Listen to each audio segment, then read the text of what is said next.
گھر سے بھاگنے والی بچی کا نکاح ہو جاتا ہے۔ توجہ ہے، کراچی سے بھاگنے والی زہرا کا نکاح لاہور میں ہو جاتا ہے، اور قانون کہے اور مولوی کہیں اور جج کہیں اور قاضی کہیں نکاح ہو جاتا ہے، نکاح پڑھایا گیا ہے، نکاح ہو گیا ہے، والدین کو وہ چلا گیا ہے جناب نکاح نامہ کہ تمہاری بچی اغوا نہیں، اس نے نکاح کیا ہے دوڑ کے۔ اب وہ سارے مولوی، سارا میڈیا، ساری دنیا چپ ہے، خاموش ہے، اس بچی نے نکاح کر لیا۔ ہم کہتے ہیں مزہ لے لیا ہے اپنی فقاہت کا اور اپنی سوچ کا اور اپنے گند کا۔ سن لیجئے، ہم تو کہتے تھے لا نکاح الا بولی، ولی کے بغیر نکاح نہیں ہوتا۔ اگر تم حدیث کے دامن میں آ جاتے، یہ ذلت رسوائی تم ہمارا مقدر نہ بنتی۔ جو مولوی عدالتیں کہہ رہی ہے ولی کے بغیر نکاح ہو جاتا ہے اور یہ نکاح ٹھیک ہے، ہمارا آواز سن لو، ہمارا اعلامیہ سن لو۔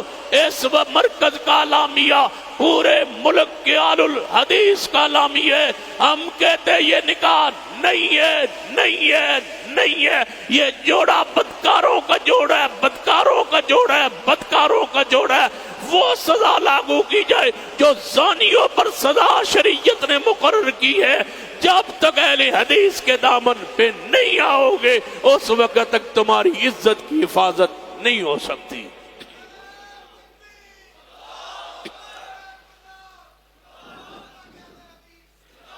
قل ان کنتم تحبون اللہ فاتبعونی یحببکم اللہ۔ تف ہے اس مولوی پر جس نے اس مفرور بچی کا نکاح پڑھایا۔ افسوس ہے ان پر جنہوں نے قبول کیا۔ رب کی زمین پر ایک ہی مسلک ہے جو لوگوں کی عزتوں کے رکھوالے ہیں، اور وہ اہل الحدیث ہیں۔ ہم نے کہا یہ نکاح نہیں ہے، ہم کہتے ہیں یہ نکاح، اونچی بولی، یہ نکاح نہیں ہے، نہیں ہے، نہیں ہے۔ لا نکاح الا بولی۔ عدالتوں میں بیٹھ کے قومی مجرم ہے وہ مولوی جس نے یہ نکاح پڑھایا۔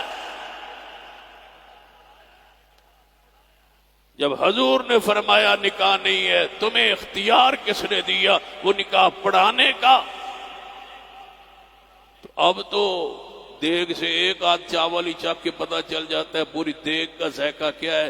جو تمہارا مسلک تمہاری عزت کی حفاظت نہیں کر سکتا، تم اس میں ہو کیوں؟